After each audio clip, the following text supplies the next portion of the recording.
Yeah. But Maple, anyway, thank you so much for doing this. I'm very happy to do this. Have we started? Yes, it's recording. Oh, okay. Yeah, I'm very happy to be here. Okay, what's this? I know what a lot of people, actually, most if not of my guests, always feel a bit of pressure in the first 5 minutes. But as the conversation goes, Yeah, probably I'll just just relax. I mean, we've been talking for a while now already. Yeah. It shouldn't be any different. Okay. But yeah, what's this? I want to first start with this very interesting.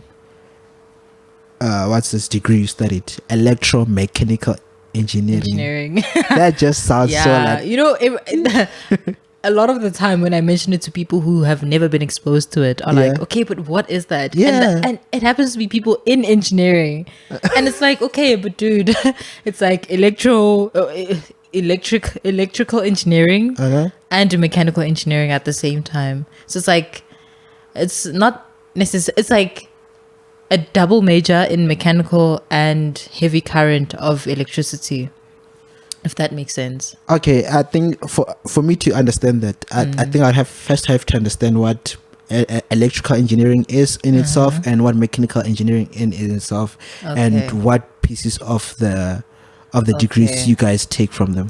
Okay. So electrical engineering is a little bit more. Actually, they're both very vast, but in electrical engineering, you'd have things like light current and heavy current.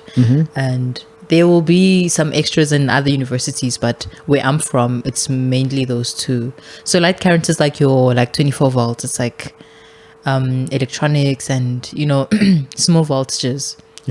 Whereas heavy current is more your ESCOMs and your power lines and those kinds of massive systems. So it's basically just how it's understanding and being able to build or simulate electrical systems just to be able to produce electricity or conduct or whatever the case may be.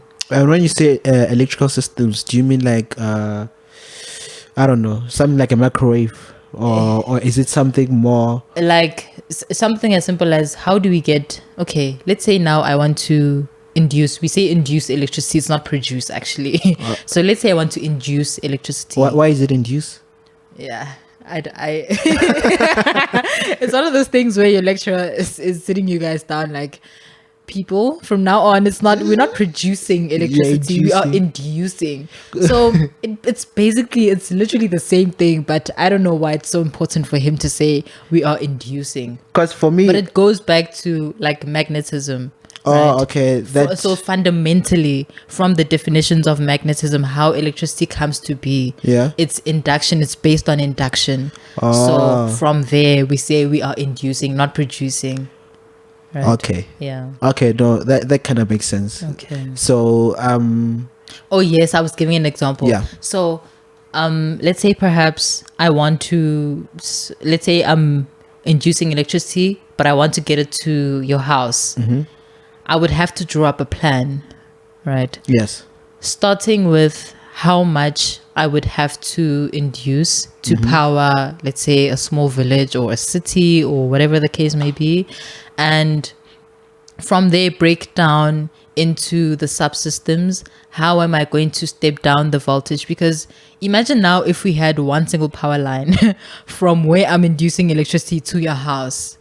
We would have to have, in fact, the power is too heavy to carry all the way through in just one single voltage. When you say too heavy, it's too high. It's too, electricity is literally like fire. Oh yeah. So you don't want it to like transporting heat. Yes, and it's so expensive to transport heavy current, right? So you would much rather, or let me say voltage, like a heavy voltage. So you'd much rather step it down. That's why we have transformers. Okay. So as it moves along, you have transformers to step down the electricity or step it up for long distances. It varies. Okay, right? so basically it's like you're trying to transport a form of heat in a sense, and the thing about transporting heat is that the materials needed to retain the heat overall is that if the heat is too high, the materials required will be too expensive. Yes, and these materials are insulators. Yes. And poles and all of that. Yes. Yes. So then what these transformers do is that instead of, let's say you have 100 meters and you want to transport heat from 0 to 100 meters, you say, okay, the material we have cannot be transport all the heat all the way through and keep it consistent. Yes. But what we do is that at 50 meters we put a transformer that reduces the heat in order for the other one to be able to pick it up. Or it's you're on the right track, but it's mostly a balance of affording, or let me say allocating those materials, coupled with mainly how much are you willing to induce, or not induce, transport to wherever is intended, right? So it's just like a play on the balance of, okay, I'm gonna spend this much on the wires and the transportation so that I can compromise on the equipment or the transformer that would have to handle this load at a certain point and all of that. It's it's not a sophisticated system or whatever, but it's very like understandable once you get into let me ask you this: are transformers only reducing the heat, or can they also increase it? You have a step up transformer and a step down. So depending on what you would like to do, you can step it up or you can step it down. The reason I ask that is that it's easy for me to make sense that if it's a transportation of heat and transformers just bring it down, you know that it's going to be coming from Eskom as a bulk. And then you know that a certain household, let's say we're transporting 100,000 units of electricity. One house uses 20 while another house uses 50. So you plug it down to 20 for that house, you plug it down for 50 for that house. Actually, it doesn't work necessarily in that way. So what is important is every house is like, is it 240? Yes, it's about 240. In industry, it's like 400 volts. Okay. Right. So the electronics that will be, or let me say, from the power line, it would probably be like 132 kilovolts. Okay. So as it moves into like the city or the factory or the like an industrial area, it will step down until the required voltage. Okay. So by the time it gets to a factory, it's about 400 volts, and it is further stepped down for the electronics, because you're not gonna run 400 volts into all of the electronics. Yes. Right. Yeah. So you would have some motors will require 400, while some other like smaller electronics like the light current I was talking about, you would have to step it down as well. So you have, after the 400, you have another step down, which will bring it to 24 or 12 volts or whatever the case may be. Okay. Yeah. Okay, so it sounds so simple, but also it sounds it's very plain. It's simple, but it's very, very dangerous. It's very, anyway, like electricity is not really it just merges with what I've studied, but it's not a passion of mine. It's not something I have studied to a T so I can apply in real life. It's just good to understand, okay, this is what's going on. Just to understand the life around you and why we have to step it down and all of those things. Where, like, I would say where I'm heavily invested is mechanical. Even though I studied electromechanical, it is mostly mechanical. It's just the background, or the, like, electrical is supporting this mechanical. Because in mechanical, you have a subject like steam plant, which basically teaches you how to make electricity from scratch, and just all the moving parts of that system. So electricity would just complement that aspect of mechanical, and it just gives you a more holistic picture of what's going on.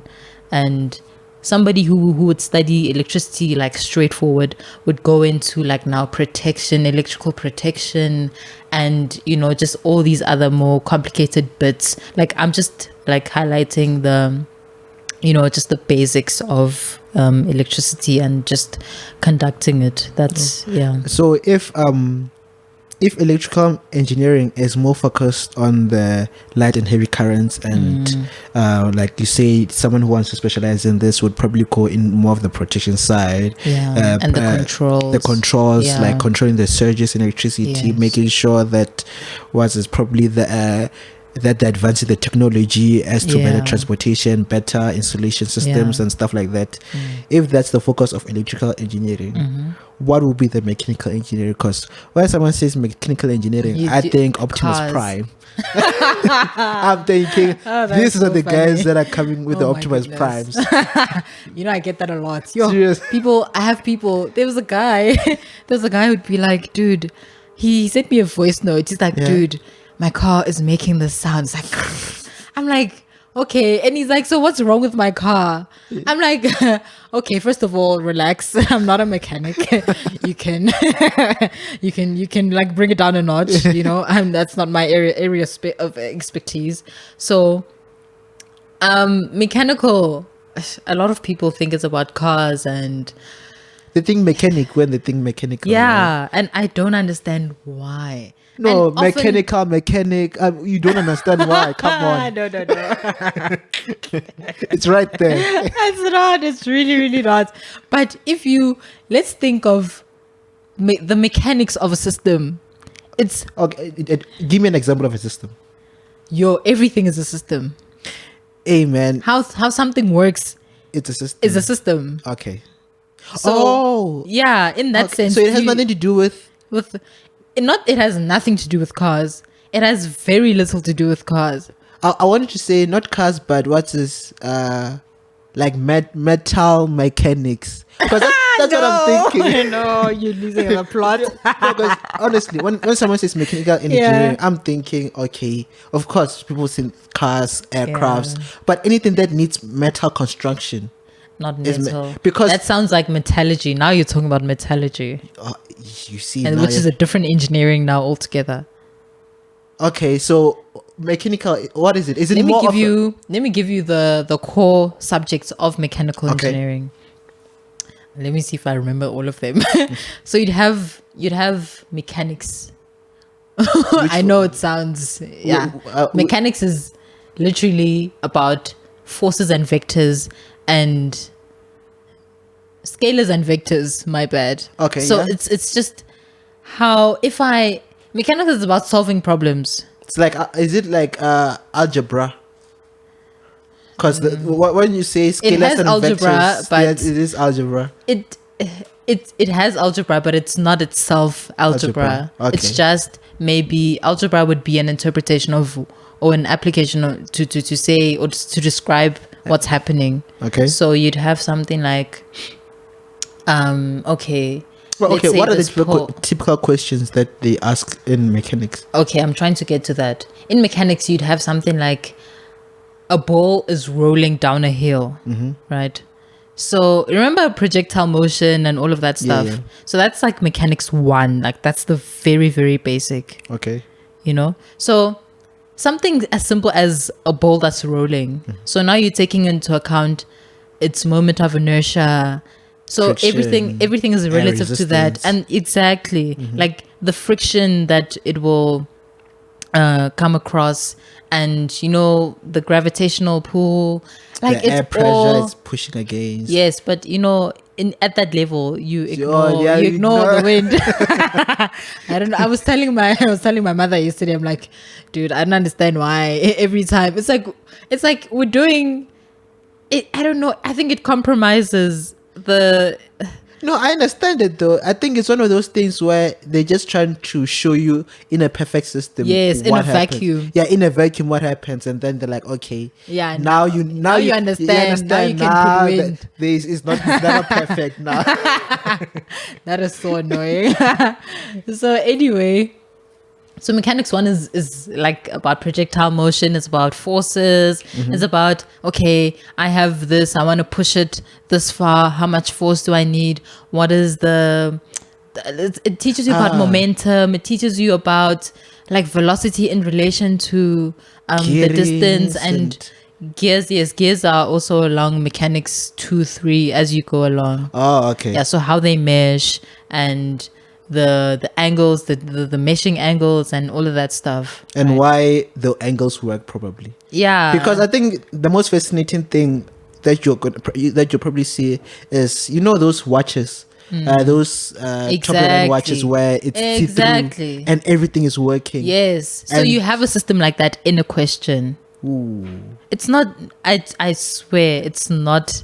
It's literally okay. But I think what I can understand where you're coming from when you're saying it's not sophisticated, because you guys were taught the little components, and then when a question like that comes, I guess you know how to break it down. I do feel like even somebody who didn't have that background could at least understand what was going on. So you'd have the sun gear, which is the outer gear, and then the other ones on the inside that are, you know, meshing with each other.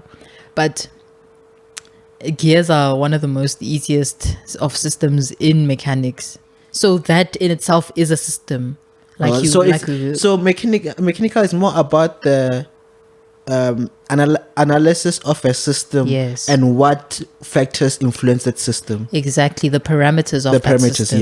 Yes, and how these different one parameter will influence another. It just so happens that the system that they're referring to is a system that operates in a physical universe. So the parameters are usually similar. Exactly. And that's why they were able to construct a subject around this. Yes, and mechanical is like applied physics.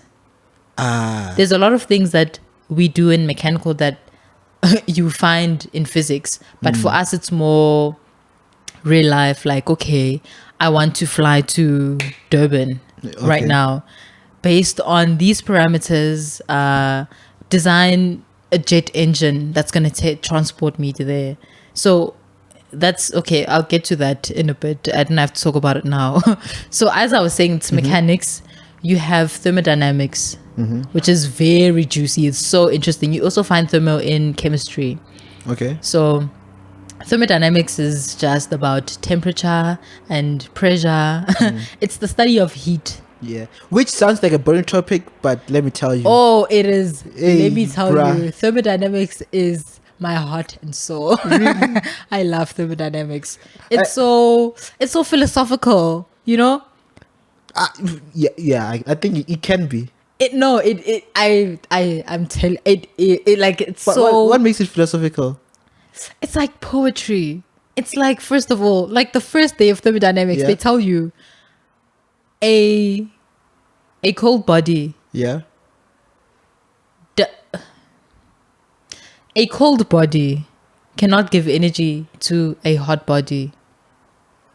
Meaning, or to say that, and I'm not saying now verbatim, it's just like, that's the kind of picture they give you, to say that heat can only move. It's not the cold that moves, it's the heat. Yeah. Oh, yeah. Do you know stuff like that? It's like, it's a simple concept. It's like, wow, what? So like, when you're losing heat, you're not receiving cold. You're losing heat. You know what I mean? It's a simple concept, but it's so deep. It's so deep. Like, I don't want to lie to you.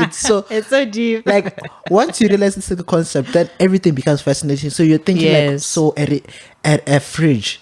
So how does it maintain cold? Does it release heat? Yes, exactly. Because it's not injecting cold inside the fridge. Yeah. And the nice thing about thermodynamics, as you go along, you learn about refrigeration, how a fridge works. And it's just literally just manipulating. It's creating a system where you manipulate all of these different elements. So you have a refrigerant, and then the refrigerant you'll have to pass through what's this? There's a fancy word they use for like a coil, right? So that's just like playing with the pressure and the temperature, so that by the time the gas passes here, it's expanded now, and after it expands, it becomes what's this? I don't have to get into that, because now I have to go back and think. Okay, don't go to school. One plus one. Yeah. So that's thermodynamics. It teaches you systems that have to do with heat. Yeah. And And what's this? Is it solely heat, or do they include pressure? Because I know those two are very it's close like related. the same. It's like you can't have one without the other. Because what's this? One of the most fascinating things I've watched was what's this? A podcast Neil deGrasse Tyson with Joe Rogan. And I love Joe Rogan. He's so controversial. why do you think I started this thing? Why do you think I'm here? Yeah, Because of that man, Joe Rogan, man. I love him so much. I love him, dude. Love that guy. Yeah. So what do we? What? So they were discussing pressure Yeah. and cooking, and then why a pressure cooker works is because if you take it's because of the pressure inside. It's Exactly. like the reason you cook as for instance ribs for 3 hours and slow cook them is eventually the heat works in such a way it seeps through. But Exactly. if you can reduce the pressure or increase the pressure, I forget the dynamics of the relationships. But if you change the pressure, Yes. you can cook quicker. Exactly. That's why if you go high up a mountain, what's this? Water boils much quicker Exactly. because there's less. Is it less or more pressure? There's more pressure up Yes, there, yes. so temperature rise much quicker.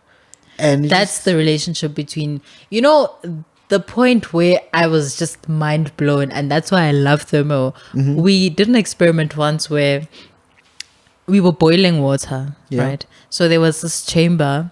So it starts by boiling, and it's like, so we started off I think at around 20 degrees Celsius. yeah. So it starts now, it's getting to 80, and you can see it's starting to sizzle, and then 100, and now it's boiling. Yeah.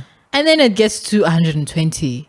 Now it's like, okay, it's like there's a glass where you can see through what's happening on the inside. Okay. So we could observe from there. And as as the temperature's going up to even 160, 180, 200, it got to a point where all of that excitation now started to boil down, right? Okay. So it was almost like there was stillness inside. It's like, okay, Really? what on earth? It literally, when something is like, it starts off calm, and then it boils, and then it calms again. Yeah. You know what I mean? Yeah, it's like So at that point, at 200 degrees, it's at steam. It's superheated steam. So, just looking at, I don't know, like water through that lens is like, is this what have I been doing my whole life? Like, if this is what we can do to water, and what do I know? like, what do I know literally about life? I think that's one of those things where that's why what's this also I like Joe Rogan, because Yeah. you listen and it brings on a guest, and then the guest tells you something about everyday life that you That just you didn't, yes. you didn't even from thought an angle about. that you never thought about. and you're just like, huh. Exactly. Like one of the examples that they once used was they brought a guy called Brian Cox. So he's an astrophysicist. Okay. Also, so he studies the universe and stuff. Yeah. And they ask him like, how do you know that these planets are this much away? It's like, no, it's simple mathematics. You know that light travels that space and it travels at this speed. So you can calculate the distance it travels from here. So if you already have the distance, you can just reverse it. And then by the time if you reverse it and you calculate it, you're going to find the location. And I'm like, duh. And you never It's the inverse of the equation. exactly. And you're like, this has been in front of my face the whole time. That time I was in the bracket of like, yeah, how do they know they're guessing? I'm like, no, they're not guessing. It's so simple. Yeah. And why is it simple? Is because I can give an example that's unrelated, that it works, that can be provable. Exactly. And you see it's proved. And you know what's fascinating about steam when it's superheated at that 200 degrees? It has so much energy. It has enough energy to now rotate a turbine. That's why we don't use room temperature water to turn a turbine. Do you know what I mean? Yeah, It has enough. because I get a heat. It's all about little vibrations. Yes. So So it has, in that sense, it has the specific heat capacity of water at Yeah. that point is enough to now rotate the turbine so that it doesn't cause like these little droplets, because once it goes down from 200 degrees and it starts getting to like 180, Yeah. now it even the energy that it possesses now it starts to subside. Okay. And Right. what happens when you increase the temperature above 200 degrees? That's a very interesting question. Or is it now that the system that it operates in might It'll not probably be so unmanageable, because even imagine steam. Yeah. Imagine having to keep, like, you can do it, but it's pointless, because we get to 200 because maybe at that point it's still manageable, because you would have to invest in so much equipment to bring it at such a high temperature that it doesn't decrease, or it's not affected by, imagine cold metal, imagine newly heated steam now, entering a cold metal. yes, entering like a turbine. Now the turbine starts rotating and it hasn't been in motion. Oh, So yeah. now it brings down the temperature of the steam. So the steam now is losing energy and all of that stuff. But it's hard enough to keep hot steam or steam hot at 200, because the minute like the factor of its, let me say, what we would regard it as strong enough to now turn the turbine is at 1. We call that point 1 when it's at 200. And it would be, I guess, let me not say 0, but like anything below boiling basically would now be okay. Are you No, that's fine. Okay, so between 0 and 1 we have a factor. Yeah. So we'd measure it. The upper factor, like close to 1, is good for making electricity or turning the turbine, essentially, because the turbine is what produces electricity. Yes. Yeah. So you can bring it above 200, but it's like, what's the point? So basically it's a bunch of things, because Yeah, there's no everything. point, Yes, and if you it's had more enough expensive. money and you had the perfect material, and in an ideal situation, you could probably keep it at 200, or just to have your system 100% efficient. And there are probably systems and mechanics that require it to be at a higher temperature, but for turbines maybe it's just not the case. Or is that the optimum one, regardless of the... I wouldn't say, probably, I don't know, maybe there is, but I'm not sure. Not that I know of. Okay. I can only reference steam at 200, because that's kind of the standard of making electricity. I'm not sure about other aspects that would use, not even nuclear. Nuclear uses water as well. I actually don't even know how nuclear works. Actually, I have an idea of how it works. It's all about what's this, containing this huge energy into a little chunk of thing. And do you know, I was so crushed. There was a time where I was just thinking, I was so angry at our government. Like, why aren't these people making more nuclear plants? Yeah. Clearly, this coal thing is not working, right? And that was a few years back. I was just like, clearly we have a water problem, and we have a coal problem, and one of these things is just gonna die out, and we're just creating more and more water problems, until I found, actually no, we still require a lot of water for nuclear. And a I lot of guess the research things still. yes, and the methods that don't require as much water produce so little power. It's like, okay, bila, what are we doing here, but not that they're useless, like Norway uses like wind turbines. Yeah. Like, I don't know how much of Norway is powered by such, but they are actually making it work. They probably have a lot of wind. We have wind here in South Africa. I don't know why nobody's thinking of. But I don't think we have as much wind, because Norway is down like there at the Cape. Okay. Yeah, okay. Something can be done. Probably. But what's this, to the extent of Norway? I mean, Norway, it's always cold. Yeah, no, yeah. Like, Norway. Oh, but we have sun.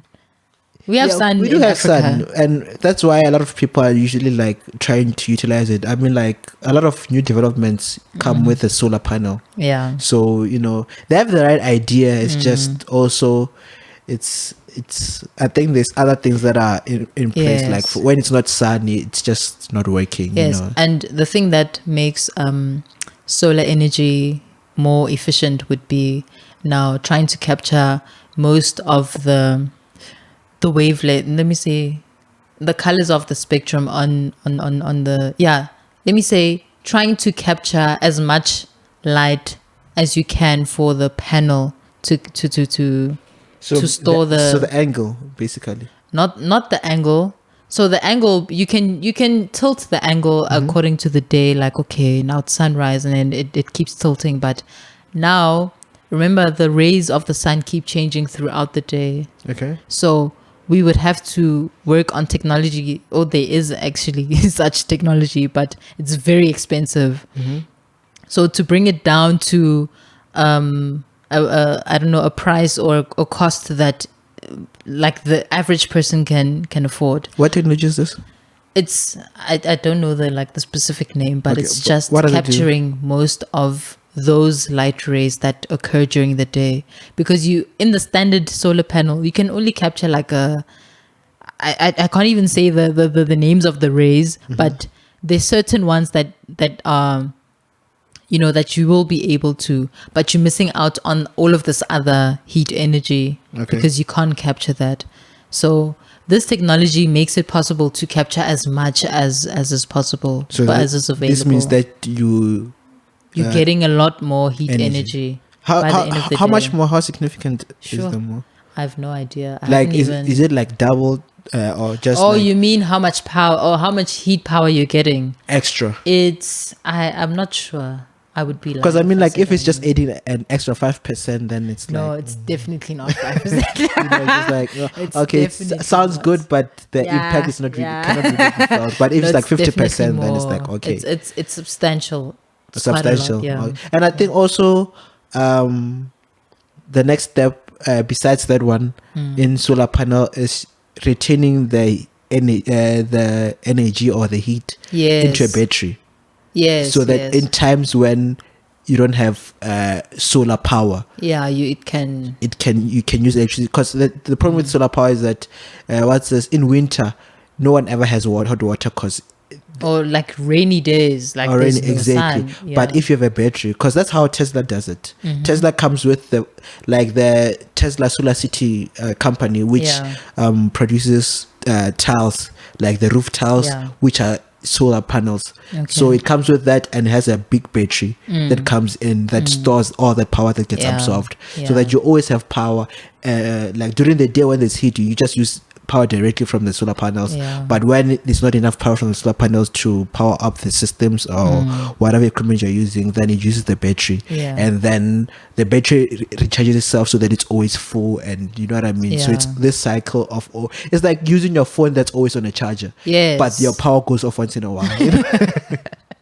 You know what I mean? So in that, like, having that capacitor to store all of this energy would be extremely beneficial. And fortunately enough, that kind of technology is very accessible to like the average person. It's no longer a thing of there's not going to be sun, what are we going to do, you know what I mean? Yeah, but it's just that now it's just still a bit expensive. I mean, Yeah, it is. What's it this? is, I remember I read an article on my broadband which says that if you want to be fully off the grid, and then they use a normal household of like 3 bedrooms, Yeah.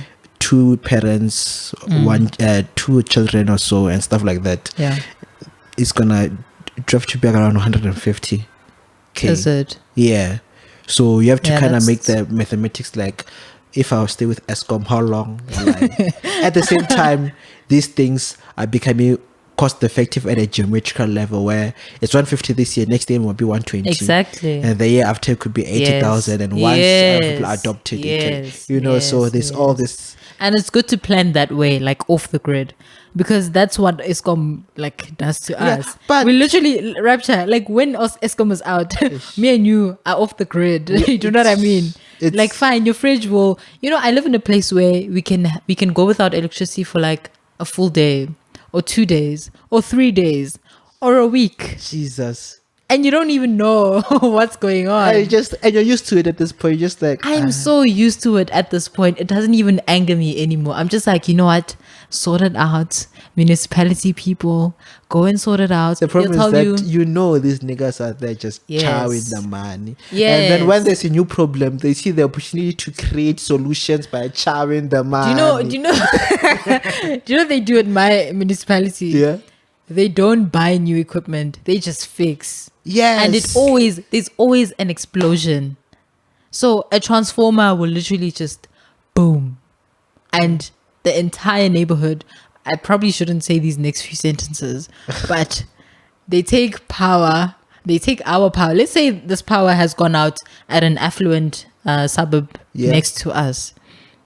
So they'll take our power to supplement or to give to them, and we will be the ones without. I've heard that before. You know what I mean? I've heard that before. It's extremely annoying. It's infuriating. It's infuriating. Like, 'Cause they am have I so preference. exactly? It's like, when you guys don't have power, they're like, you'll be fine. Exactly. They never supplement you guys.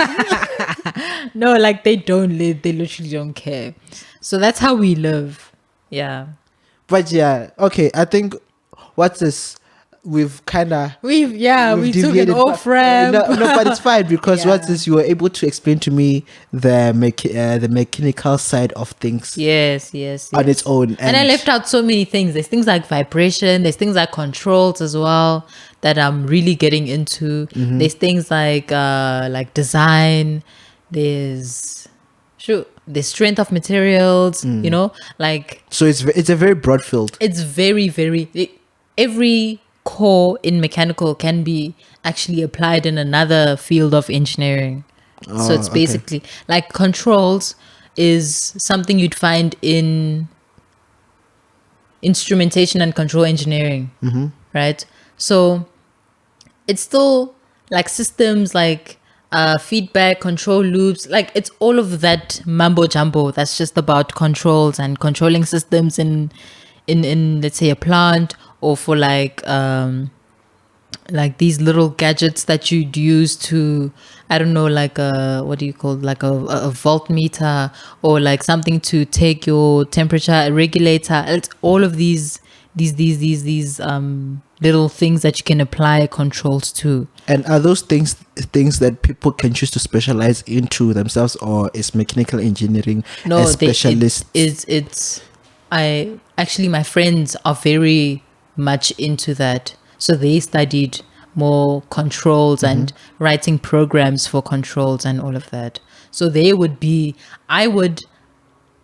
way I analyze controls in mechanical is through vibration. So if a car is moving along a road, I would now take into account the vibration that as it moves, when it's in motion, the vibration that it's causing relative to the ground, and other external factors, or maybe let's in say a perfect system. in a perfect system.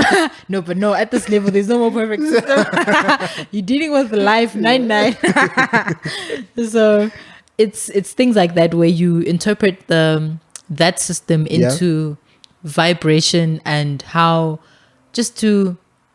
much of, like in vibration, we're trying to damper systems. We're trying to, because if equipment keeps vibrating, it deteriorates much faster. Yeah. And now you must get a new motor, you must get a new something else. So we're trying to minimize, like shock absorbers in cars, and I'm starting to sound like mechanicals about cars, but it's really not. No, but it's a good example. It's just an example, Yeah, it has you know? a lot of mechanics. Yes, operating behind it. There's another one where what do you call this?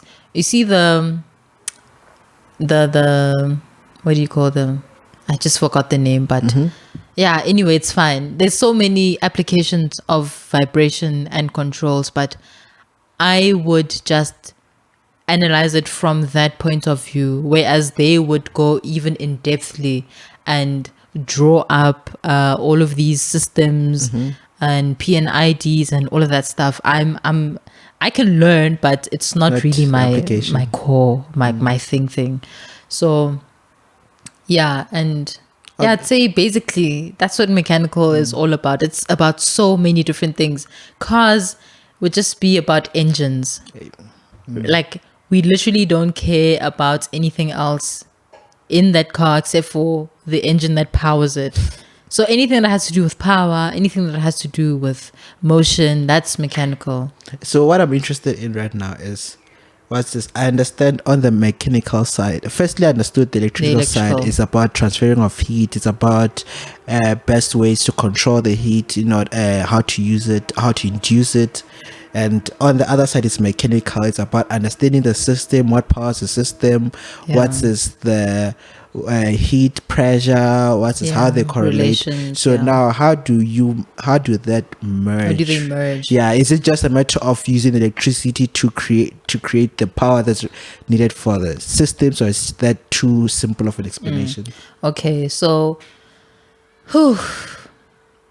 it makes more sense when you are in industry, because it's one thing to teach you, okay, this is what you can do with your mechanical knowledge or your electrical knowledge, but it's actually now when you get into industry where you see why it's so important to have a good understanding of both worlds, because you see it live, right? So in mechanical, you'd have and it's not even so complicated. So in mechanical, you'd have, for instance, let's say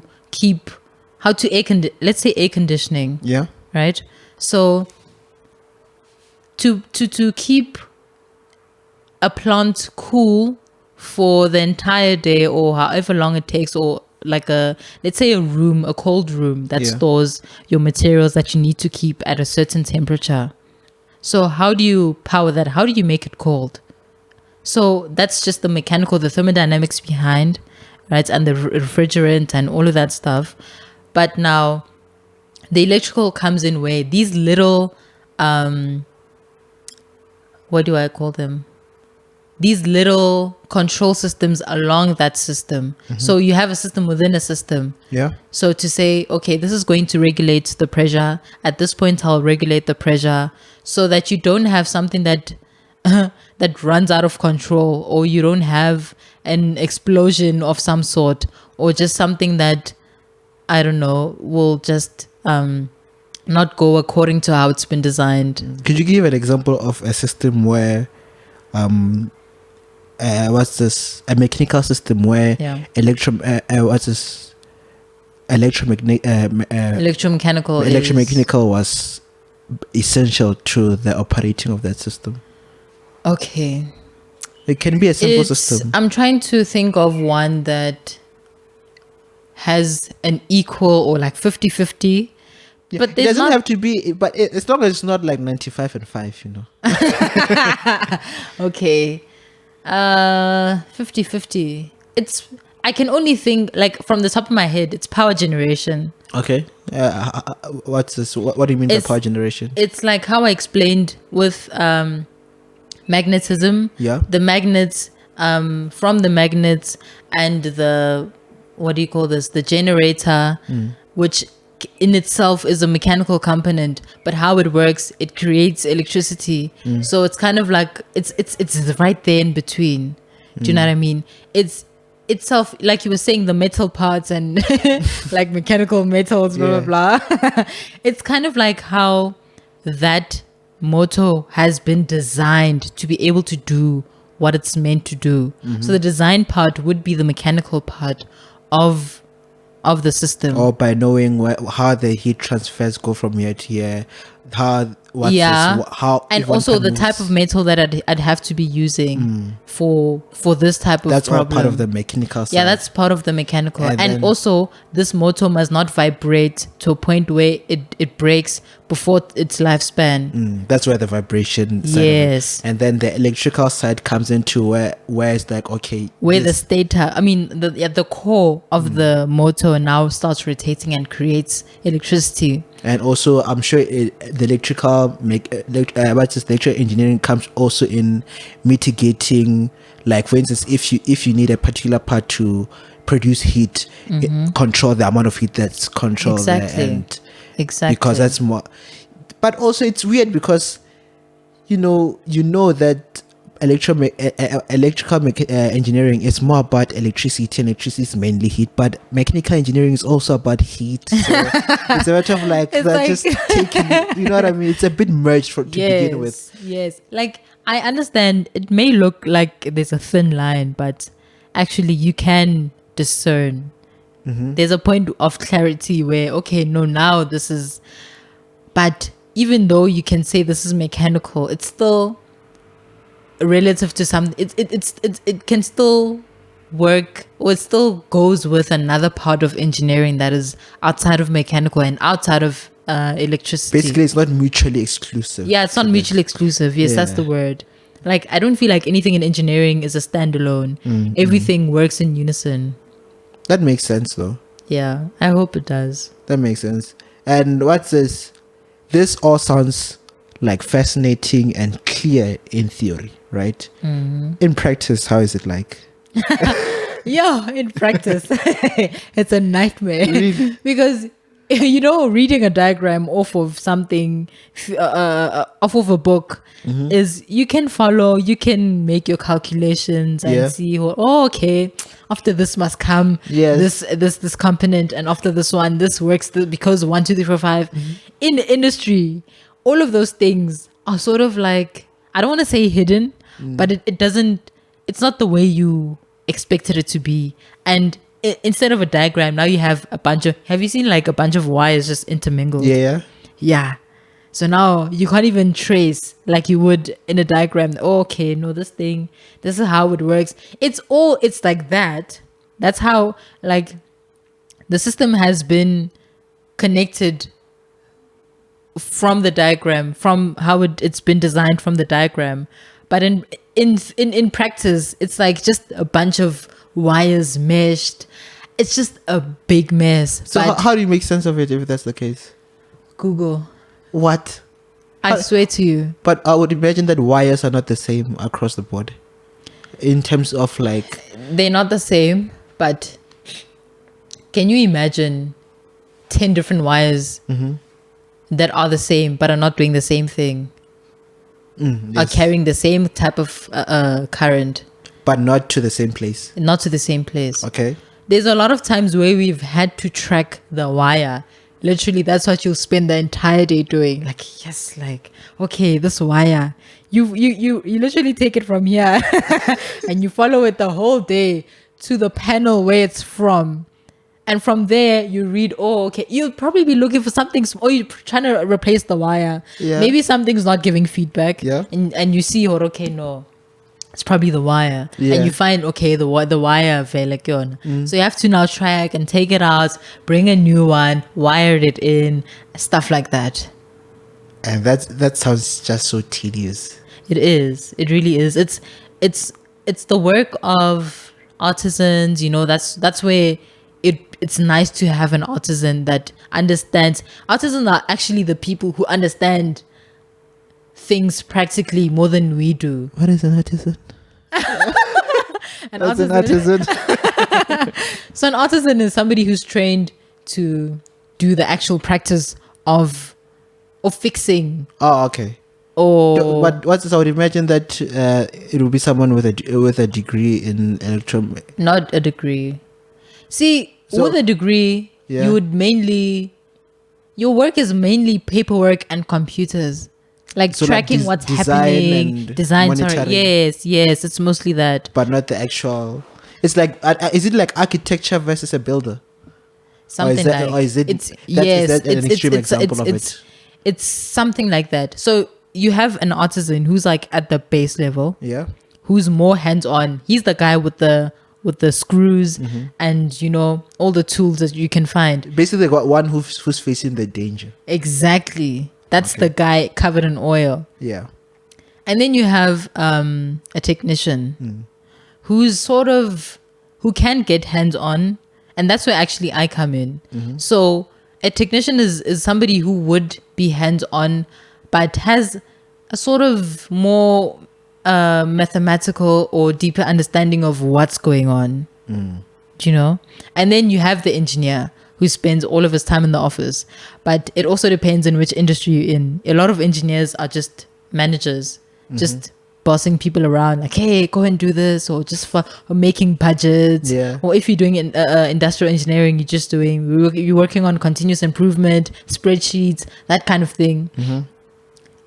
If you were in a company which is more like what do you call the consulting, then you would actually be the one doing the projects and running the calculations, simulating, and all of that, which is, I think, is more interesting. Okay, and what's this? What would you say was one of the more interesting projects you worked on? Sure, sounds like an interview. No, it's just no, I'm just trying to, because what's this? I get that, you know, like every job and every degree, whether it's for chartered accountant. Do you mean projects in at work? At work. Yeah. Oh, okay. So yeah, I've done a few interesting ones. I mean, like one where you look back, you're just like, dude, I'm just so glad I was involved in that project. This one I'm feeling two ways about it, because it was usually the hard ones are like that. Usually the hard ones are the most interesting ones. Yeah. So there was an issue at work where the steam that was supplied, there's a machine called a pasteurizer. So you see when your milk says 100% pasteurized or something, it's just the machine that takes out all the microbes, not take them out, but like it kills them. Okay. Right. So you'd have the thing packaged, and all of these unit items go through this pasteurizer. Yeah. And it's sort of, I wouldn't say cook, but it's sort of like cooking, just to high kill temperature. enough. But they call it a pasteurizer because we have to call it something fancy. So that's all it is. That's all it is. It's just cooking it There's at nothing high fancy temperature. about it, exactly. And it, like, alternating hot and cold, and it's on a conveyor belt, and it moves out. That's all it is, literally. Oh my word! Everything in mechanical is so boring when you actually. I've been living a lie.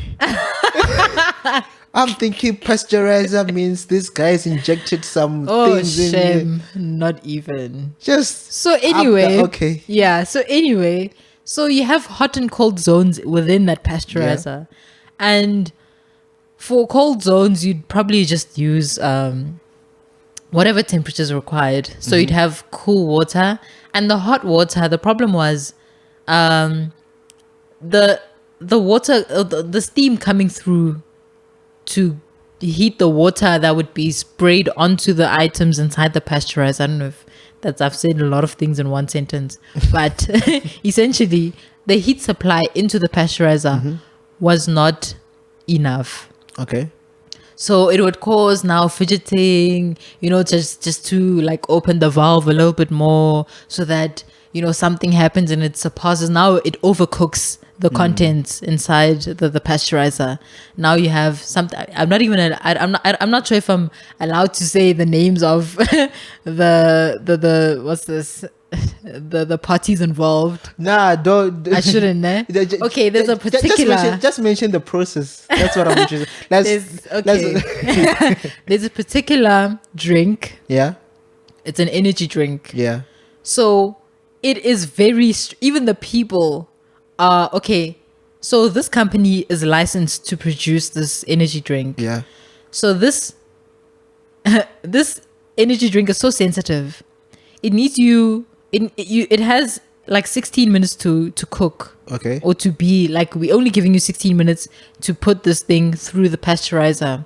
And it mustn't surpass a certain heat temperature, or it mustn't go below that temperature, or a certain temperature. So it's having to balance those temperatures and also the time that it goes through. So if you have 16 minutes of that and you are not cooking it enough, or you're overcooking it, what happens mostly is overcooking. And when it comes out on the other side, it's like the cans are literally popped. It's like deformed. you know. So you'd have issues like that. So it became like a major headache for our production line, and there was a lot of investigating and what actually, you know, this thing, you know, you have all these rumors. That's the problem about working in industry. Also, you rely a lot on what the others are saying, because everybody's so secretive of the information. Nobody wants to share, especially people who are responsible for those things, because you might know or might figure it out, like, oh, okay, this is actually a simple solution, we can actually do 1 2 3 4 5. But it's not often that you'll find a manager that is accepting or welcoming, and will appreciate that kind of input. Okay. Right. So I was caught up in that kind of situation where my friends and I call them my friends, actually, colleagues. my colleagues. So my colleagues and I, we understood what the problem was. And so we were working very closely with the technicians, and it so happened that the wrong information was conveyed. So we were actually made to work on a problem that wasn't even the problem to begin with. Do you know what I mean? So we were pushing to have them analyze the whole thing holistically.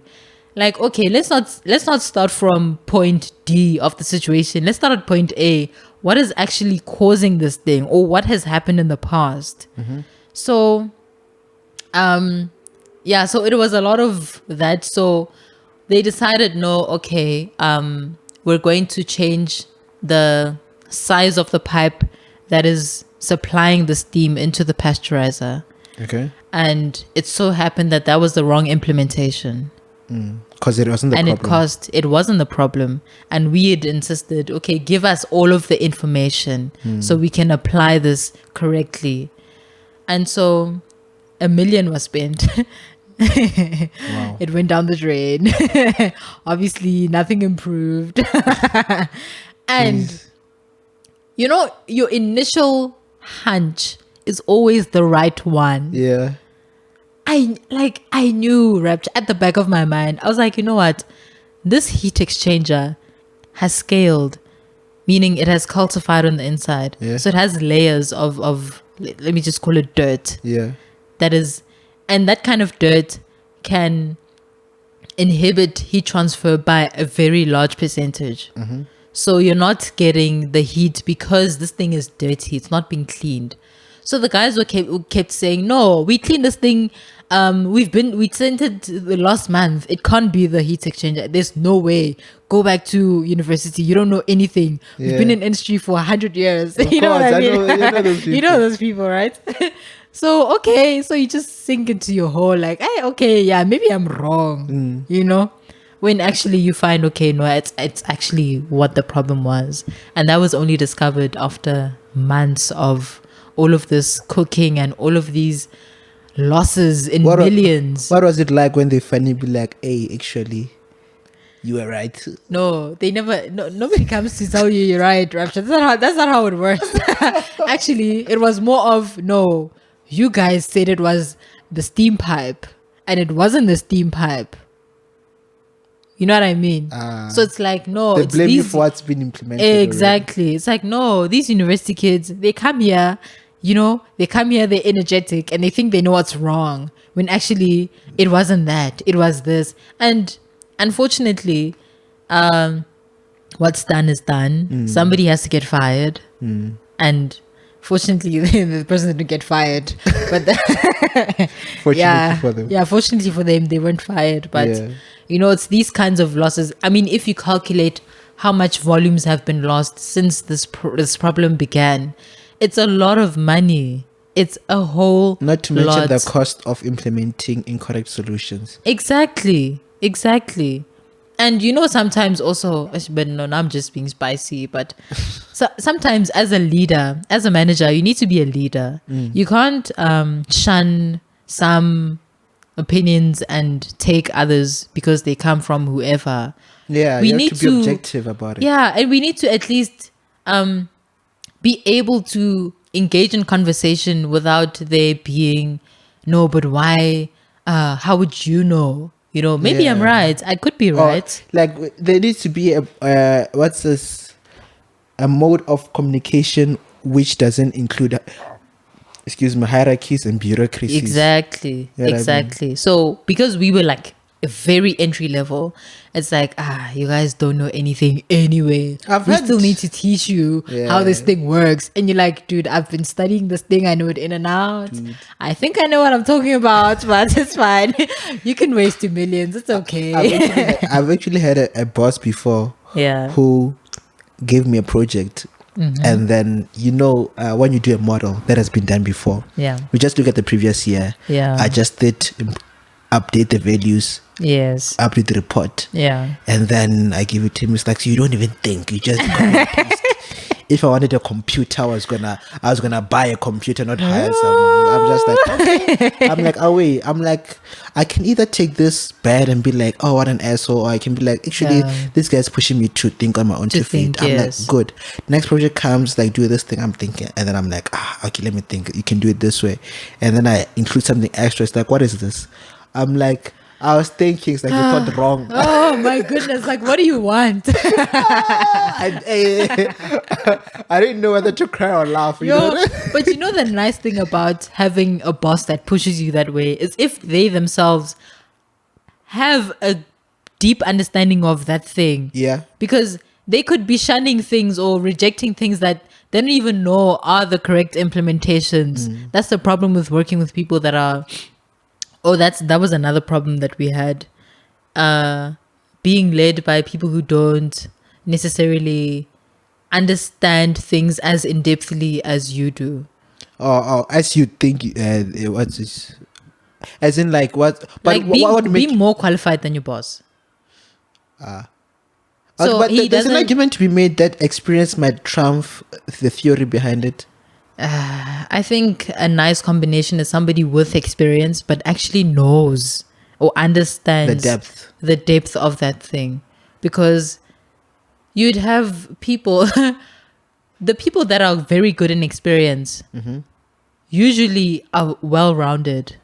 It's not rare, but it's unfortunate to find somebody who has the routine stuff to a T. Yeah. You know, they know, if this happens, it means 1, 2, 3, 4, 5. If this happens, it's that. But now if a new problem arises, they have nothing to cite. They have no clue what to do. So that's they when just you start know one being system nice. and then- No, that's when you'll see people start being nice. Like, oh, okay, let's see what you have to say. Okay, Yeah. ish. You know, I don't know what to do. I've been struggling with this thing, and it's costing me so much production costs and all of that. But yeah, you know, nobody. I don't know what it's like to be in that position as a leader. I guess maybe there's a reason why leaders or poor leaders are like that. I don't think anybody goes out there to say, I'm going to be the worst leader I can to my team. You might be surprised, but but no, I understand what you mean. Yeah. But I think when you talk about leaders and knowing how to lead, it brings up an interesting subject which I'm gonna segue into. It is the whole point of a lot of engineering subjects is that one of the main soft skill that you learn is analyzing. Being able to analyze things objectively, looking at it from like, okay, I'm not coming in with a preconception of whether this is right. Like the example you had, a lot of people already had rumors on it without objectively looking at the process. You know what I mean? But you have to look at it objectively, be like, okay, this has to go to A, has to go to B, B has to go to C, but from C it jumps to E instead of so. Exactly. You have to do that and following through all of these processes and steps. exactly. Yes. So when you study something like that and you're also a person who is interested in people, do you get yourself consciously or unconsciously using those soft analyzing skills in order to try to analyze people and their behavior? I've been accused of that by my family, by my friends. What did you do? I need to hear this. Sometimes people will baffle you, and you'd want, instead of being offended or being flabbergasted Yeah. or whatever adjective, you would, I think it's better to just try and understand where they're coming from. I think that's where it starts. Yeah. Like, okay, where's this person coming from? Yeah. Right? And from there, you can work backwards. Okay, this person probably has a crappy background and that's why they treat people this way. Or maybe this person had the most awesome background and maybe it shaped how genuinely they approach everybody. And it's just looking at those differences like, okay, now everybody starts becoming a subject of study. Like, okay, this new person in my life behaves similarly to this other person I once knew back in the day. And sometimes you'll find similarities. More often than not, you'll find these similarities. Like, okay, this person reminds me of that person because they did this. So this is how they thought. And as you narrow it down, you actually come to that, I don't want to say conclusion, but theory of types. But we'll get into that, right? So it's just, that's, I don't know, the thought process behind getting to understand or read people as they come. And it teaches you patience as well. Like, okay, I know this, I've come across this type of character and this is the best way to approach this type of person. And it, you know, you avoid a lot of conflict that way. And there's more understanding or more, I don't know, maneuvering around that type of personality. Right? Yeah. And I think one thing that I would say to that is, so for me, the thing that made me even more susceptible to empathizing with people, like trying to understand them, is firstly realizing that could have easily been me if I were in their shoes. Yeah. It's very easy. I realized that it's easy. So easy for it to be you, right? Yeah. Or rather, it's very easy for you to think it won't be you. Yeah. You always think that, like a good. I was watching a podcast, Joe Rogan, of course. Joe Rogan. And he had Jordan Peterson there. Yes. And then Jordan Peterson was like, one day he asked himself a question and said, if I was a German in the Nazi era. I think I saw that podcast. Yeah. Like, if he was a German in the Nazi era with a family and children, would he be a Nazi or not? I would like to believe that the simple answer is like, of course not. Exactly. But it's not. It's more complicated than you think. It's so much more complicated. Yeah. Because if you realize that what it meant not to be a part of the Nazis meant literally you and your whole family will be killed. Exactly. And that it's and just, you, at that point, you make a decision right there and then. And then you look around, all your friends are like, hey man, I don't want to die. Yeah. And you're like, and they're like, oh, you're doing something evil. It's like, hey Joe. And your wife is whispering in your ear. Like, Rapture, no, we have to be Nazis. Come on. We have kids. Not we even have kids. Exactly. Like, she'd be like, I don't want to do this, but I'd rather do it than have my kid be killed in front of me, hanged. Imagine. Or them hanging me and making my children slaves. Yep. Either way, they're gonna go into the army. You know what I mean? So it's very simple for you to think that it won't be you. Yeah. But as soon as you realize, and the way I realized it myself was, I looked at my own life. Yeah. As to people always, I remember when I went to Prestige, I was like a church going angel. Literally on my phone, I literally only had gospel because I believed everything. And Skrillex. Come on. Skrillex came after. Is it? You guys ruined me and everything. I mean, on a serious note, it was gospel and then started being indie because it's not too extreme, you know. R&B, it's a bit about love, so it's not a bit extreme. And then you start, and then you listen to house, it's only beats. Skrillex, which is what's dubstep, yes, which is only beats. Yes, you listen to Luther Vandross, and then all of a sudden you listen to hip hop that's made on loves, like poetic justice. You're like, they're talking about love and relationships, and it's kind of listening to Money Trees, and it's like, and now you're like, and then all of a sudden you're like, wait a minute, this is not black and white as I was told. You know what I mean? It's not just this and that.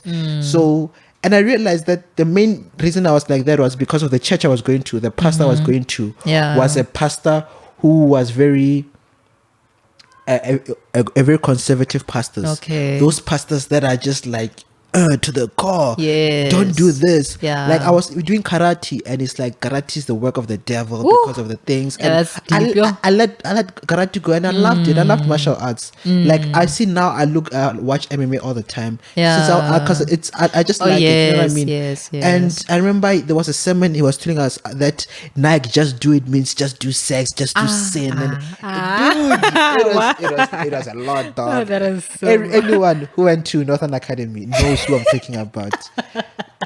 Pastor R. You know who I'm talking about. I'm kidding. But yeah, literally it was that. So I think it was good for me when I was young because it made me very much rooted in Christianity and religion and my philosophies and my way of life was was a religious Christian lifestyle. Yeah. It's just that I think it was like being introduced to a bushiri when you're a kid. It's good that it introduces you to the gospel, but he's doing it too much. You know what I mean? It's to the point that it might become detrimental because you might get to a point where you're like, nah, that's BS. And then yes, you're like, yes. this is And BS. it boils to that. Yeah. Like one day you're just like, no, I've had enough. Yeah, I've had enough. This is a bit much. And when you do that, you're affected by I would say the desserts you were fed were wrong, but the main Yes. meal was fine. Exactly. But because the dessert was trash, you want to throw away the main meal too. That's a perfect way of saying it, actually. You see? Yeah. So, and that's what I think for the past couple of years, maybe that's my thing into trying to understand these religions and stuff, is because, the dessert I was given was just so much that I didn't trust the main meal. Yeah. Even though I knew the main meal made sense. Yes. But just because the way it came through. Yes. It's like if the dessert, if the waiter spits in your dessert, you're gonna think your steak was, even that main you're menu. like, nah, you were playing with me. Yeah. You see? So there's once I realized that if it wasn't for him and I was under another pastor, I might have turned out completely a different person. Yeah. It made me realize, like, man, you don't know what happened. But you see what that teaches you. It teaches you to take the good with the bad and just Yes. chuck away the bad.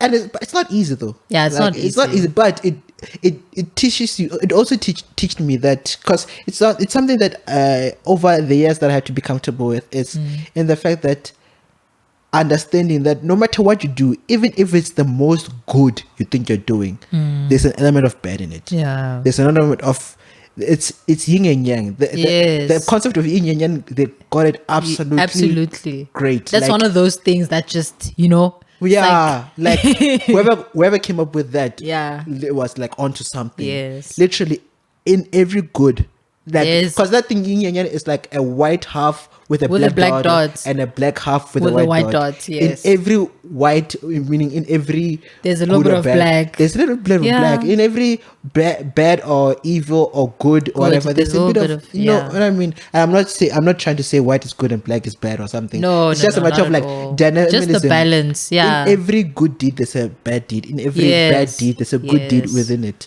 And you Exactly. can, like, if you use the extreme case of the World War II, technology afterwards was Hey, Muna. incredible. There's so many things that were like catastrophically terrible. Yeah. But you look back and there's some good to it. Like There's there's some good to it. There's That's not to say we'll go back and reenact them just for these things. You know what I mean? Yeah. But that's just to say that, hey, man, Yes. being objective, you wouldn't have this if that didn't happen. Exactly. So as much as this was bad, it happened. The least we can do is make the most of it.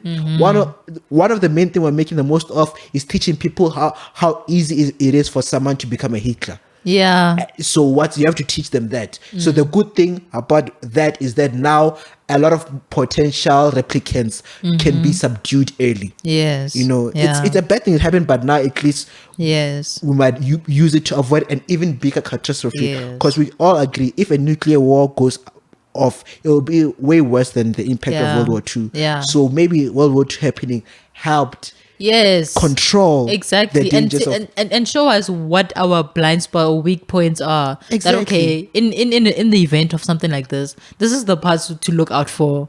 Something like Exactly. that. Yes. Exactly. Yeah, I get So you. once you start realizing that, you start to bring this back to looking at people and I don't know, quote unquote, analyzing them objectively. Yeah. You still realizing that, firstly, the objectively, that objectively, where the word objective, it's, you want it to mean that no matter who sees it, it's gonna come to the same results. But the reality is that different people, different perspective. Yes. So not only is there a little bit of good in all of bad, and a little bit of bad in all of good, good or bad can change depending on who you ask. Exactly. Because it's always opposing views, Yeah. and those opposing views can have parties in each side who think their view is good, Yes. while it's an opposite view to the next party who thinks their party is good. And even you yourself, you are looking from your lens, which is Exactly. in itself flawed. Yes. Or sees things in a certain way. Yes. Already. Like just before. That's why me and you can look at the same thing but not see it in the same way. Right? That happens a Exactly. lot. That people cite that a lot. It's like, no, okay. That's why there's a term, agree to disagree. Yeah. You know what I mean? I love that term. That's my favorite term. I have a love-hate relationship with that term. Why? I feel like it's used as a compromise too many times. No, compromise is good. Compromise doesn't fix. We need to fix the situation. You're That running is so away. funny. You're running away. That's the problem. You shouldn't compromise. Oh my gosh. So you want to fight? No, not fight, but resolve. Yeah. Like, what's this? I think a lot of times people see conflict as a negative thing. Exactly. And it's not. It's not. It's not always. Yeah, it's not always. Yes. Or even often. It's not often. Yeah. It's not often a Yeah. thing. It's just a requirement in order to resolve something. Yes. You know what I mean? Yes. As if we're gonna live without anything that brings about conflict. Nah. Like we're in a perfect system, we're perfect people in a perfect world. Just you being born is a conflict. because you're conflicting with a lot of systems that were in place before you're Yeah. born. When you walk on the streets, there's a system of ends that you're conflicting with. Yes. The roads there. When you're driving, you're destroying butterflies that are flying and Yeah. destroying their migration. You're conflicting with that system. Exactly. You know what I mean? Yeah. You're not conscious of it, and you're not thinking of it consciously, but it's happening. It's whether happening, you whether you accept like it or not. Yeah. So Yes. conflict, whether you want it or not, it's There. It's It's there. part of life. It's part of life. Yeah. And what's this, running away from it? It's like, Ah. okay, fine. Sometimes you have to avoid conflict because, Yeah. especially when it leads to extreme violence. Yeah. You know, then it I can think be there a are lot of, times like- you can like avoid, like just okay. That's what I usually do. Sometimes, Mm-hmm. like if I see that this is pointless, this person is not gonna understand what I'm saying at all, and they're Okay. just gonna take it Oh, not to even trying another to level. understand. Yeah, you know what I mean. Yeah. Or take it too personally or too emotionally. Yeah. That my point isn't actually getting across. Mm. Then I just leave it there before I just tie myself in a rope more Mm. and more. I just back away. So I won't try to force it down. Like there's actually a meme. It's so funny. It's like it has a person, and this person is like throwing out all of these bad words, or not bad words. Somebody would say they're bad, but it's just the truth. Like I could call you now untruthful when actually you are untruthful, but maybe the way it's coming across, and I'm trying to help you by letting you know that Rapture, you are a liar. But I try to say untruthful because I don't Yeah. want to call you a liar. Yeah, I don't wanna feel. You don't want me to feel like you're insulting me. Yes, but at the same time, more than anything, I want you to know or to be aware of that thing so you can fix it. Yeah. You know what I mean? So some people just take it as, oh, it's just criticism. This person doesn't like me, and just continue being that way. And those are the conflicts I usually try to avoid. Oh yeah, why you realize that it's help not wanting. Like, we're thinking, like, what's the point? What are we doing here? What's this? That makes sense. I mean, I'm also like that. Like, if I want to help someone, and I see that there's a bit of like pullback, I ask them like, do you actually want my help, or is it this thing of me trying to impose what I believe you should be doing? And if that's the case, I'm like, okay, yeah, my bad. Because one thing that I've learned to not realize but believe was that there's no efficient. Okay, how can I say this? There's no proper way to live life. You know what I mean? Yeah. There's no, or live life like this, live life like that. Yeah. There's no, like, fine, we have these rules of trying to live with each other and stuff like that. Yeah. But if you wanna go out and be a madras asshole Like Nothing's stopping nothing you. is stopping you. You know what I mean? It's just you just have to be willing to live with the consequences. Exactly. You know what I mean? Exactly. And Yes. it's one of those things where that's an extreme example, but Yeah. but a simple example is just the way of life. Like I've friends who have a broad idea of how what's this a relationship should be like. I have a friend who believes that he wants to have 10 children from 10 different races. And That I is mean, so like, funny. yeah, I mean, like, what am I going to tell him? You know what I mean? I mean, Yeah, I and don't you know. just leave it alone. Like, hey, okay. And also, what's wrong with it? I mean, Yeah, okay, I guess. Yeah, I I mean- guess. Yeah, I guess we can see what's wrong with it. But Exact- hey, yeah, not personally, ne? No, not for me. exactly. I don't get it. I No, don't get exactly. it. And yeah. that's a you problem. Yeah, that's a me. Exactly. It's Yes. a me. You're right. It's a me problem. Exactly. You He see? doesn't care. He doesn't care. He'll probably do it and have fun. Yeah. You know what I mean? And the mothers will probably be happy and elated. Oh, my kid Exactly. has a German sister or Chinese, you know. And Chinese. Yeah. And, you know, and he'll probably bring a bunch of geniuses that bring Yeah. about a form of diversification never seen before. Yeah. You know, you never know. Yeah. Like good and bad in everything, bad and good in everything. Yeah. Yeah. So it's one of those things where I'm just like, at first, if you ask me this 5 years ago, I was gonna be like, nah, nigga, you are going to hell. That's where it is. Like the letter, Satan has received your name, dog. He's just waiting for you to attend. You know what I mean? The bell is just about to ring. Ding, Yeah, ding, ding. so they're just Like, waiting for him to we're not- just grace them with his presence. Like the stairways of heaven is just for you to say, I see you niggas. I know where I'm going. I was gonna be like that, but then Yeah. you grow up and you realize like, nah. and you start changing. Yeah, just like nah. What's wrong with them? I mean, Yeah. like you what's this? Are deciding to marry one person, and he can come in like, hey nigga, your Bible says go out and multiply. That's addition. That's not multiplication. Yeah. What you're doing. Exactly. It's a one wife. That's you need to multiply, man. Has to be a geometric equation. This thing. You know what I mean? Yeah, So, and it's a matter of like, okay, perspectives. Yeah. And when you And also respecting other people's opinions or choices. yes, That's you see that choices one. Yeah. I'm working on that. yeah, Because it's very hard to see your loved ones making terrible decisions. And you see this guy is gonna get hit by that bus. But even you can shout, you can scream, you can jump, ne? But it's their journey. And it's respecting that this person is on their own journey and it has for nothing me, to do with me. You know, for me, what's this? Like I told you, I used to have a roommate. Mm-hmm. The guy I used to, I did the episode 2 with Quentin. Yeah. Right. Me and him had a very basic. It was not really spoken, but it was seen through actions. We had a very simple rule. Whenever you want to do some stupid shit, you say it. No? I'm like, hey man, I'm thinking of doing something stupid like this and this and this. Yeah. And then the other person, all their job is to tell you the pros and cons. Then be like, I you want see, friends like that. like, just be like, you see, this is what you get. You are expected to gain. Yes. Where it being expected, it's not guaranteed. It's a risk. It's a Yeah. risk and reward game. Yes. These are the potential rewards. Here are the risks you're facing. Do you understand these 2 points? Yes. Okay. My job is done. Yeah. Exactly. Whatever you do, you Yes. knew. You can't say I didn't tell you. Yes.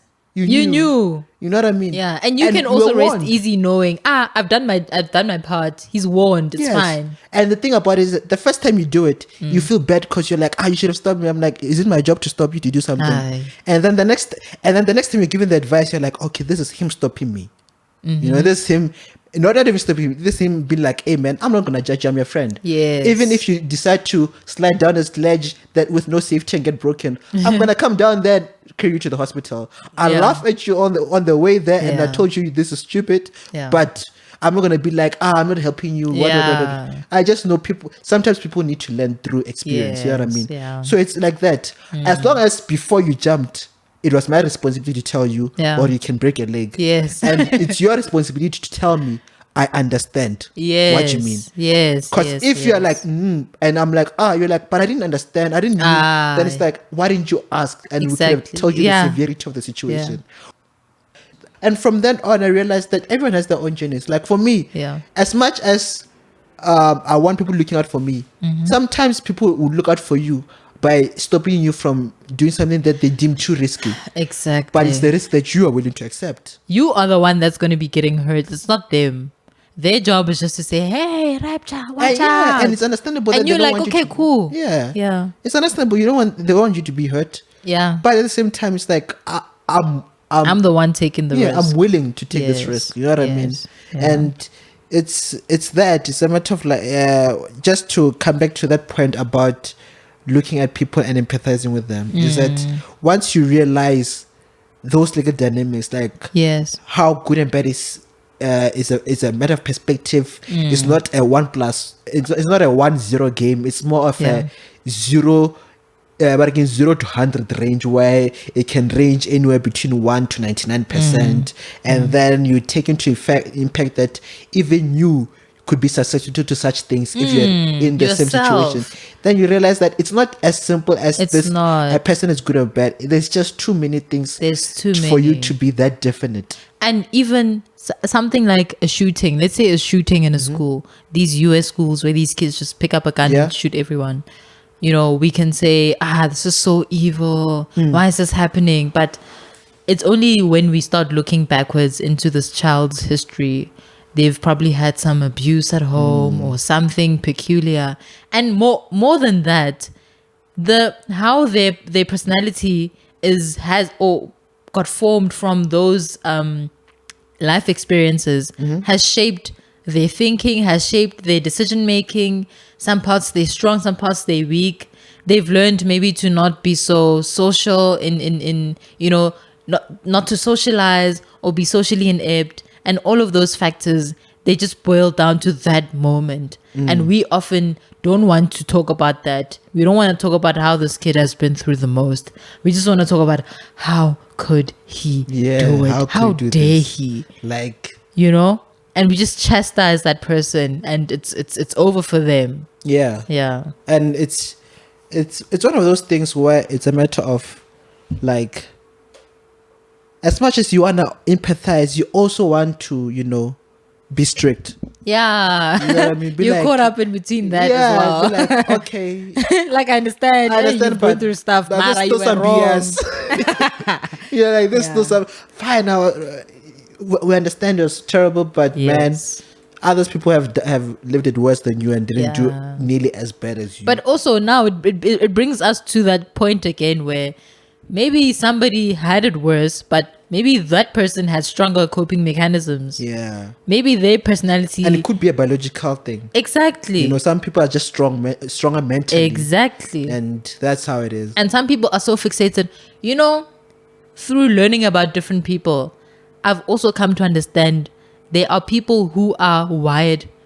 It looks that way. Like, I can't even deny it. Some people actually look like they were wired to have depression because of how their brain works.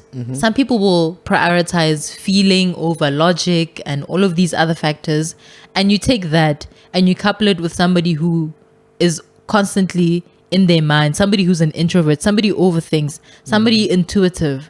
It's so easy for that type of person to not find an outlet because they constantly. And what do they overthink? They overthink feelings and emotions and Things that will make them even more anxious. Exactly. And what might have been something small, like maybe somebody slapped them, for them it's so much more deeper. Like the end of the world. It's almost. the end of the world, literally. And what's this? When you say someone seems like they're wired to be depressed, I think what you mean by that is a matter of like depression has a list of characteristics that define it. Yes. And some people just tend to have personalities that can That easily fall ignites into depression. You know what I mean? Exactly what I'm saying. Like some people, like depression, so people who are usually depressed are usually go into solitude, usually Yes. overthink, usually Yes. are anxious. So someone who's born with natural that anxiety, someone who's an introvert, Yes. someone who doesn't like to talk about their feelings,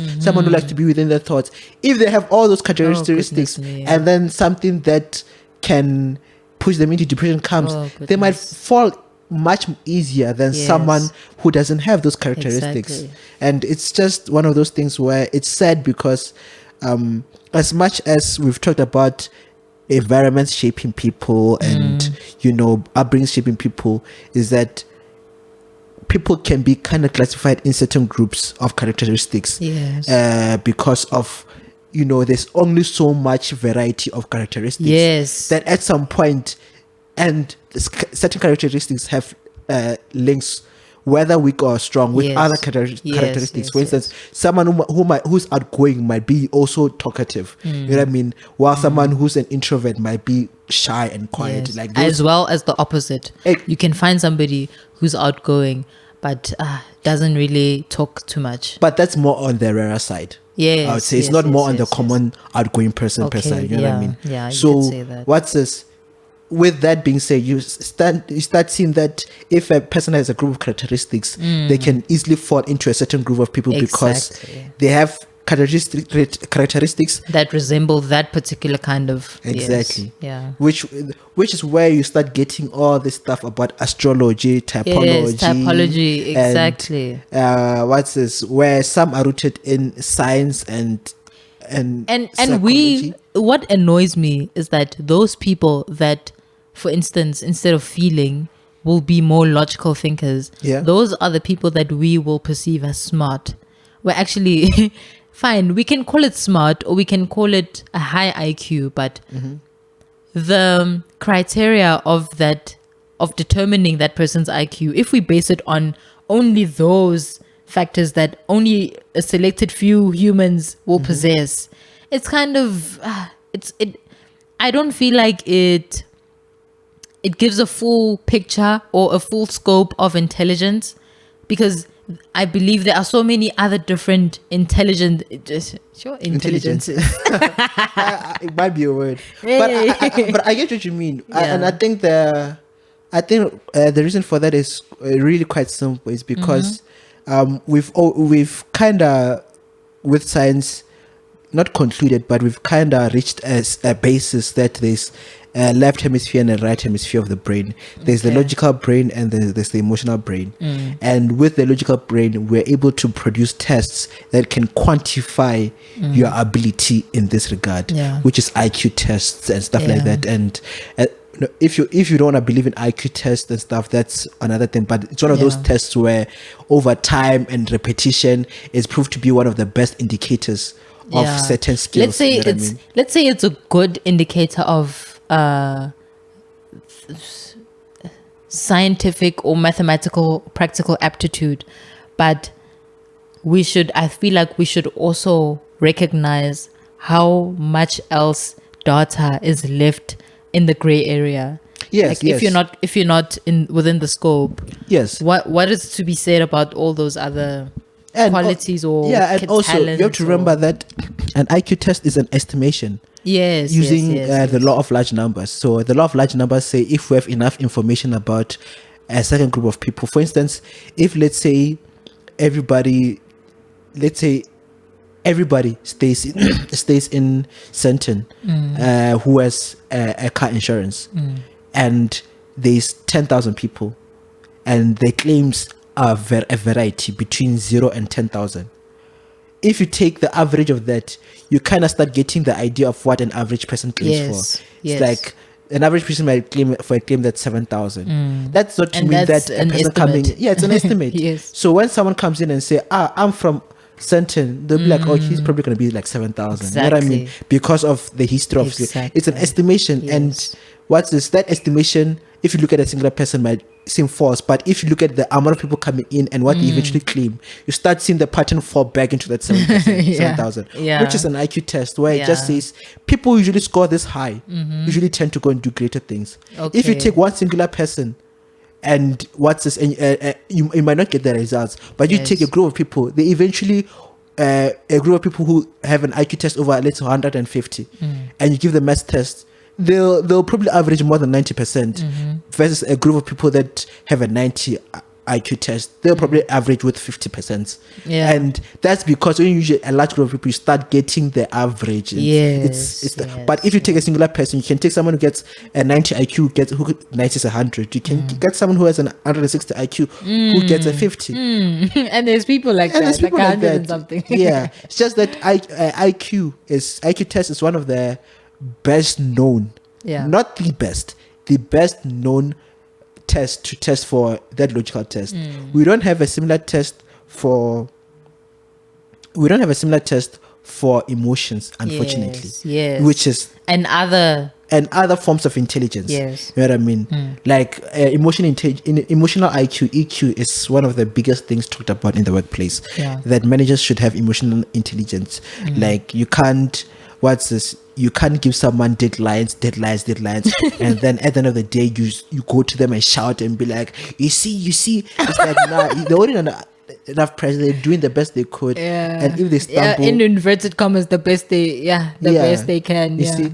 And so if they're doing the best they could and you can see that this person is drained and it's about to burn out, it won't help destroying their emotions and shouting them down. What you can help is like, hey man, we did our best we could, we didn't complete it, it's life.